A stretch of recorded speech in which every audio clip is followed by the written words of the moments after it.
Bernard Anthony Kelly, Barney Kelly, Brian,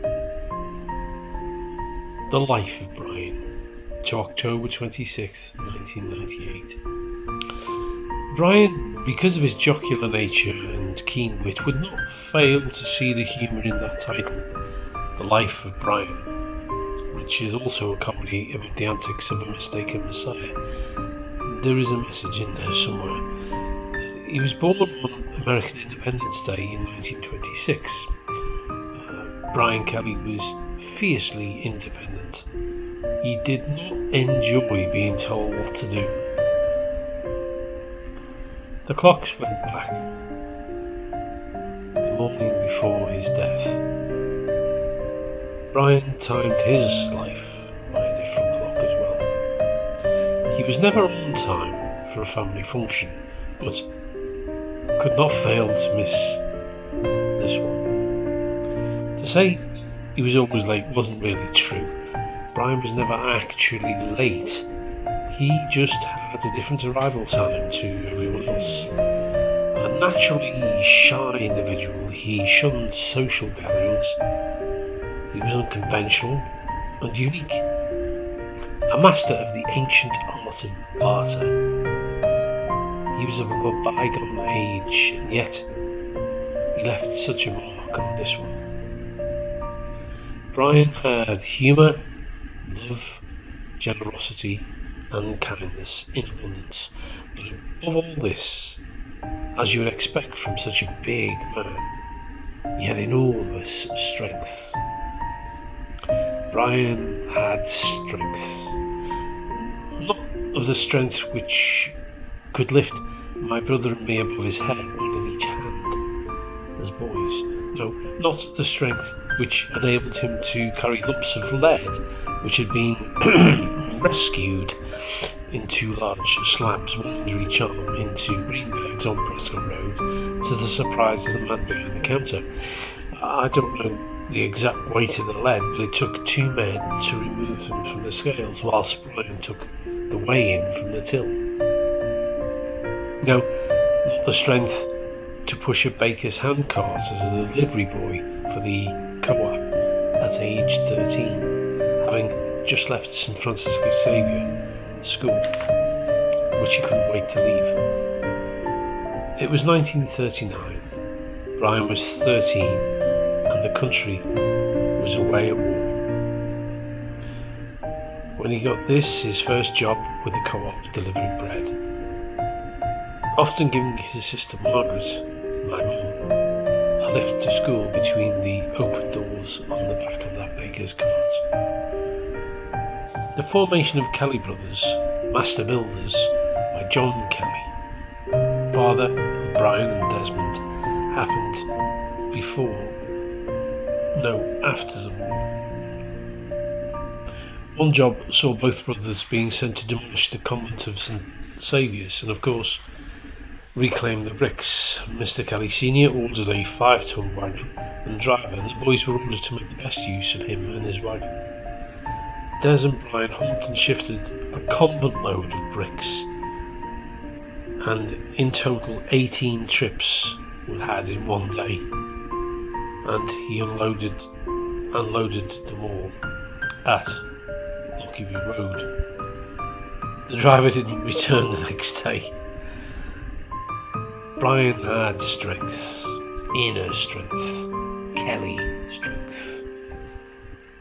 The inspirational strength born of adversity. The strength he had to overcome those googlies which life had a tendency to throw him. Whatever happened to him, and he did experience the worst side of life in Old Swan, Liverpool, he managed somehow to carry on. At the age of 19, Brian was laid low by peritonitis. Hospital care then wasn't what it is today, and he could have died. A long spell in the hospital at Smithtown Road, bedridden, left him so weak he had to learn how to walk again. Brian later became a digger driver. However, his employment as plant operator was terminated abruptly in the 1970s when, in an unofficial procedure, he lost the use of both his fingers as they were flattened by the machine on which he was working, thus rendering him unable to drive diggers ever again. He overcame all of these things, and although he was never employed again, Brian actually never stopped working. He died working at the age of 72. He would have wanted this. No lingering in a hospital bed for our Brian.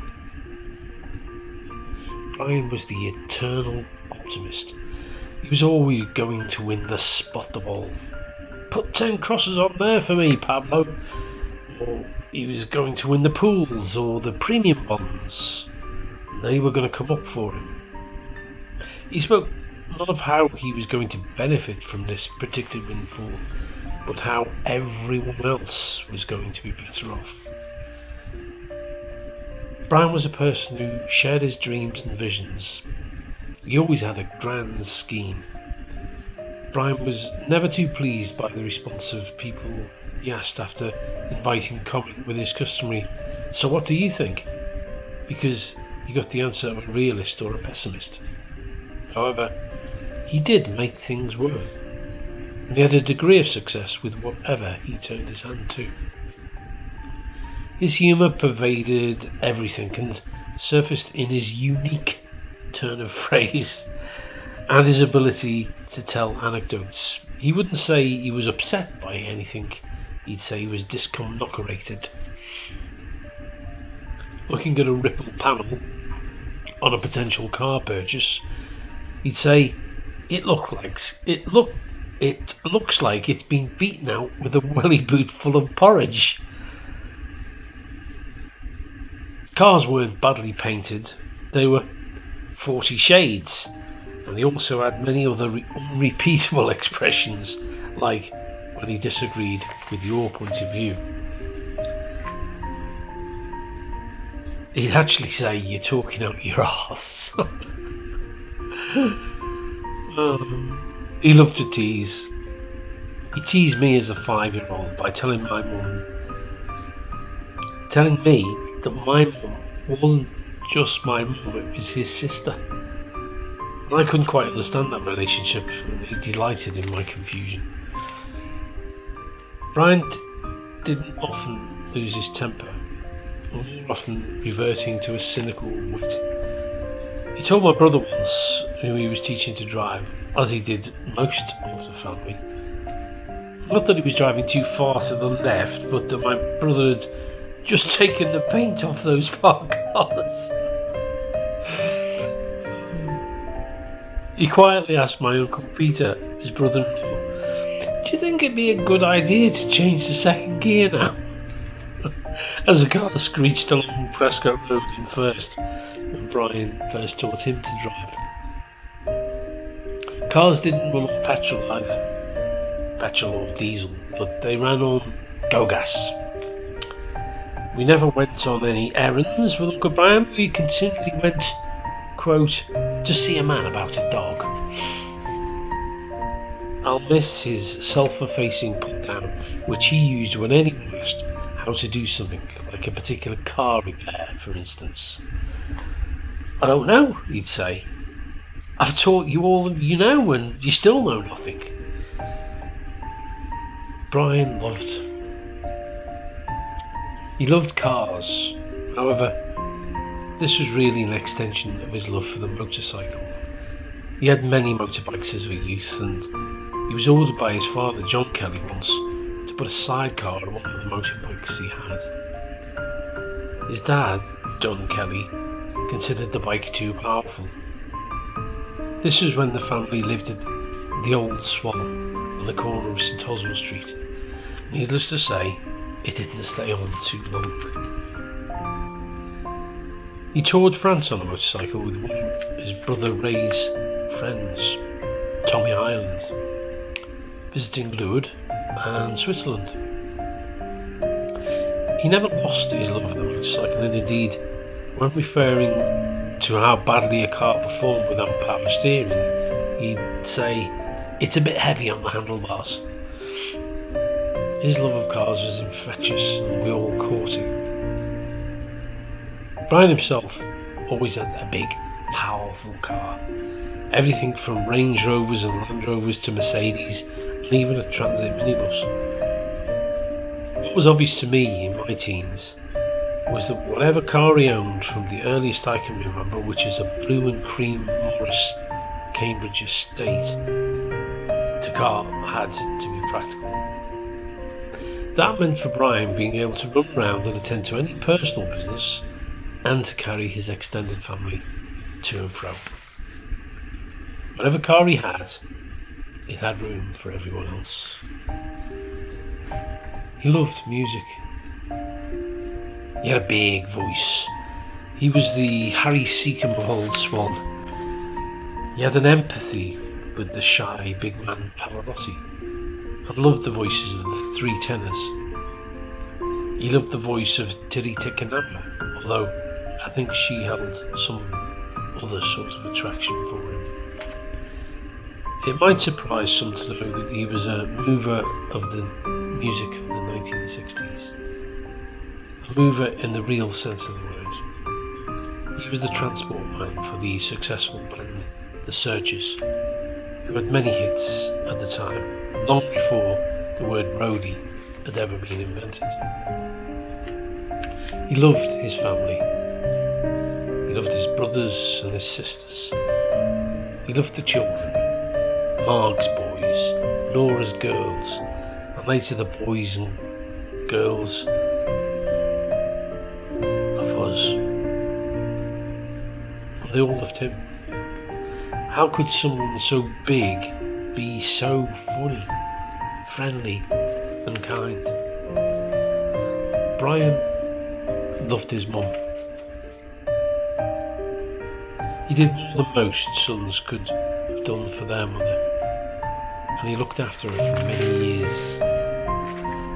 Kind and generous to a fault, he inherited this from his father, and he'd give to anyone who needed. He would help anyone who asked, and he would give unconditionally. He always had the right tool for the job, a handy pot of paint, as long as you didn't mind the colours, like Kelly's green or Barney's blue or Brian's biscuit. He asked for nothing in return. After borrowing a van of his to move house, I returned it and thanked him. "I filled up the tank," I said. "You stupid bugger," he reproached.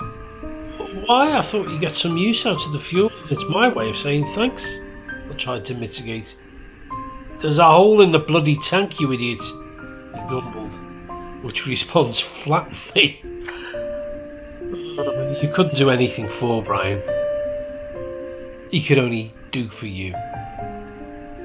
He was a good son, brother, uncle, and neighbour. Uncle Brian was the most dominant male influence in the lives of my brothers and me. In the absence of my father, Brian was there. He gave us pocket money. He took us on holidays. He occupied us and taught us many, many things.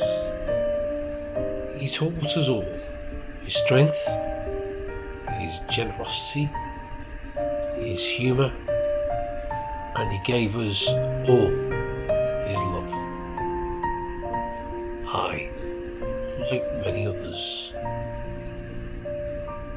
wouldn't be the person I am today if it wasn't for the inspiration and love of Brian. He'll always live on in us all.